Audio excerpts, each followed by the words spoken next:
നമസ്കാരം. Welcome to diamond sports. Kerala ബ്ലാസ്റ്റേഴ്സിൻ്റെ അടുത്ത മത്സരം FC ഗോവയുമായിട്ടാണ്. 22-ാം തീയതിയാണ് മത്സരം. കേരള ബ്ലാസ്റ്റേഴ്സിൻ്റെ എവേ മാച്ചാണ്. KBFCക്ക് സെമി സാധ്യത ഏതാണ്ട് നഷ്ടമായി. ഉണ്ടെങ്കിൽ തന്നെ അതൊരു നേരിയ സാധ്യത മാത്രമേ ഉള്ളൂ. ഇനിയുള്ള എല്ലാ മത്സരവും ജയിക്കണം. മറ്റു ടീമുകളുടെ റിസൾട്ടും അനുകൂലമാകണം. FC ഗോവ കേരള ബ്ലാസ്റ്റേഴ്സും രണ്ട് ടീമിൻ്റെയും ശക്തിയും പോരായ്മകളും എന്തെല്ലാം ആണ് എന്ന് ഈ വീഡിയോയിലൂടെ നോക്കാം. അവരുടെ ഗോൾ കീപ്പർ തിവാരി കട്ടിമണിക്ക് ശേഷമാണ് അദ്ദേഹം വന്നത്. 6 മത്സരം കട്ടിമണിയായിരുന്നു. പരിക്കിന് ശേഷമാണ് തിവാരി വന്നത്. അദ്ദേഹത്തിന് വന്നതിന് ശേഷം നല്ല പ്രകടനം തന്നെ തിവാരി കാഴ്ചവെക്കുന്നുണ്ട്. 5 ക്ലീൻ ഷീറ്റും നേടി നല്ല പ്രകടനം തന്നെ പോസ്റ്റിന് കീഴിൽ നടത്തുന്നുണ്ട്.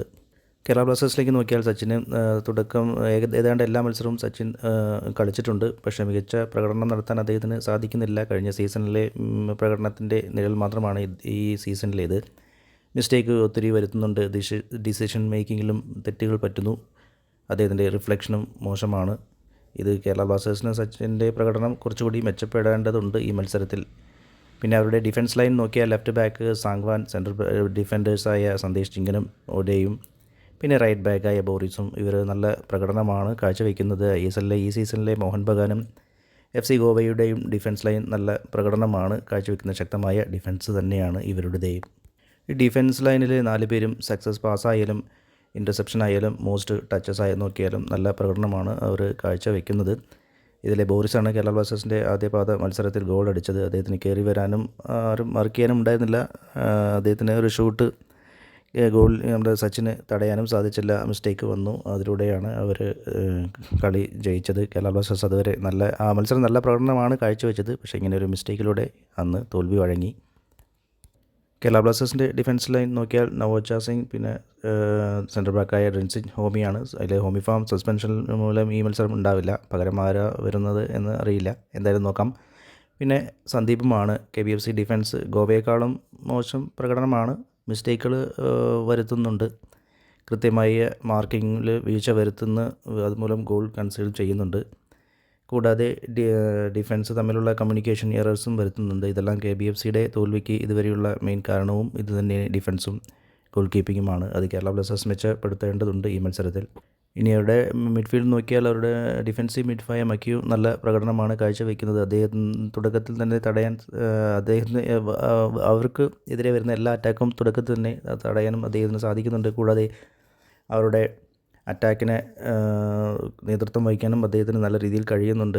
അദ്ദേഹത്തിൽ എന്തായാലും ഒരു ഓൾറൗണ്ടർ പ്രകടനമുണ്ട്. അതുപോലുള്ള കേരള ബ്ലാസ്റ്റേഴ്സിന് ഒരു ഫോറിൻ ഡിഫൻസീവ് മിഡിൻ്റെ അഭാവം ഉണ്ട്. ലഗേറ്റർ വന്നെങ്കിലും അദ്ദേഹത്തിന് മോഹൻ ബഗാനെതിരെയുള്ള മത്സരത്തിൽ 80-ാം മിനിറ്റിലാണ് ഇറക്കിയത്. മോഹൻ ബഗാനായാലും FC ഗോവയായാലും ഇത്തരം ശക്തമായ ടീമിനെതിരെ ഒരു ഫോറിൻ ഡിഫൻസീവ് മിഡ്ഫീൽഡർ ഇല്ലാത്തത് വലിയ അടി തന്നെയാണ്.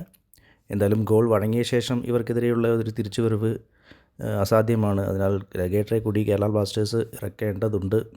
അവരുടെ മിഡ്ഫീൽഡിൽ ബോർജ ഫെർണാണ്ടസ് ഉണ്ടാവില്ല. അദ്ദേഹത്തിനില്ലാത്തതും കേരള ബ്ലാസ്റ്റേഴ്സിന് ആശ്വാസമാണ്. ഉദാന്തയും ബോറിസും കഴിഞ്ഞ മത്സരത്തിൽ നല്ല ഒരു കോമ്പിനേഷനാണ് അവർ വർക്കൗട്ട് ചെയ്തിരുന്നത്. അതിൻ്റെ അവരുടെ ബോർജ ഇല്ലാത്ത കേരള ബ്ലാസ്റ്റേഴ്സിന് കുറച്ച് നല്ല ഒരു ആനുകൂല്യം കിട്ടും. എന്തായാലും മിഡ്ഫീൽഡ് ഡോമിനേഷൻ കേരള ബ്ലാസ്റ്റേഴ്സിന് തന്നെയായിരിക്കും.